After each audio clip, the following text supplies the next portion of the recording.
Danas vam donosim jedan trik koji će vaš paradajze učiniti gotovo nezaustavljivim, rađat će sve do zime.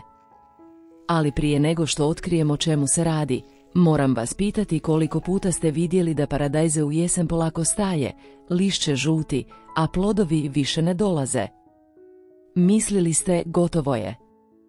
E pa, nije gotovo. Ono što ću vam danas pokazati koristi nešto što vjerovatno već imate kod kuće. Nije skupo, nije teško, a kad ga jednom primijenite, svaki put ćete ga raditi. Ova metoda ne samo da proizvodi rod, nego i štiti paradajze od bolesti koje ga u ovo doba godine često napadaju. Zamislite samo dok susjedi u septembru već čiste baštu, vi i dalje berete crvene, sočne plodove. I to zahvaljujući jednom prskanju koje hrani, jača i postiče biljku da cvijeta, a i u kasnu jesen. Sad zamislite vašu baštu, puna zelenila i plodova, dok je temperatura već pala i to nije čarolija, nego mala tajna koju ćete čuti.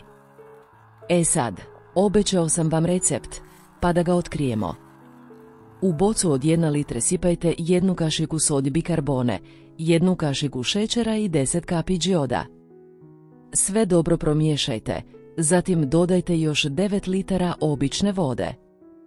Ovim rastvorom prskajte paradajze svake 2 sedmice i gledajte kako nastavlja cvjetati i rađati dok drugi već odavno odmaraju.